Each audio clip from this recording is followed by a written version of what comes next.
আগে যে পদ্ধতিটা ছিল সেই পদ্ধতিটা আসলে নির্বাহী বিভাগ বলতে এটা এক ব্যক্তির হাতে ক্ষমতা কেন্দ্রীভূত হয়ে যায়, একজনের ইচ্ছার উপরে চলে যায়। সেজন্য আমরা বলেছি যে এখানে আসলে নির্বাহী বিভাগের নামে একজন ব্যক্তির হাতে সব নিয়োগের এবং সব পছন্দের জায়গাটা চলে যায়। এবং আপনারা দেখেছেন যে নিয়োগগুলো যেভাবে হয়েছে একটা ব্যক্তিগত সম্পর্ক, আঞ্চলিক সম্পর্ক, দলীয় সম্পর্কের ভিত্তিতে হয়েছে অতীতে। সেজন্যই আমরা মনে করি যে এখানে নির্বাহী বিভাগের ক্ষমতাটা খর্ব হবে না, বরং নির্বাহী বিভাগ, লেজিসলেটর এবং আমাদের যে বিচার বিভাগ এই সকলের সমন্বয়ে এটার একটা সুন্দর ফরমেশন আসবে। দেখেন, যে কোনো একটা কিছু সংস্কার করতে হলে, পরিবর্তন করতে হলে, নতুন একটা আইডিয়া নিতে হলে কিন্তু অনেক ধরনের বিতর্ক আসবে।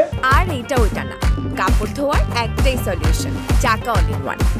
এবং আমাদেরকে এই তর্ক বিতর্কের মধ্য দিয়ে কিন্তু একটা সমাধানে পৌঁছাতে হবে। আমরা মনে করি এনসিসি যদি না হয় তাহলে আমাদের কিন্তু সংস্কারের যে একটা মৌলিক পয়েন্ট ছিল সেটাই আমরা ক্ষতিগ্রস্ত হব। কারণ এই প্রতিষ্ঠানগুলোর জন্য সমস্যাগুলো হচ্ছে, নির্বাচন কমিশনের দুর্বলতার জন্য, বিচার বিভাগের দুর্বলতার জন্য এই অসুবিধাগুলো হচ্ছে। তাহলে আমাদের প্রাতিষ্ঠানিক ক্ষমতাগুলো, স্তম্ভগুলো শক্তিশালী হবে বলে আমরা এবি পার্টির পক্ষ থেকে আমরা মনে করছি। এখানে মিশ্র অবস্থা আছে, অল্প কয়েকটা দল, বিএনপি সহ অল্প কয়েকটা দল এটার ব্যাপারে বিরোধিতা করেছে।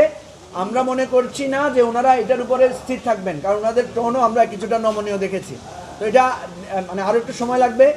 আমরা আপনাদের কাছে সাহায্য চাই যে আজকে যাতে এটা সমাধান হয় সেটা আপনারা দোয়া করবেন। Thank you.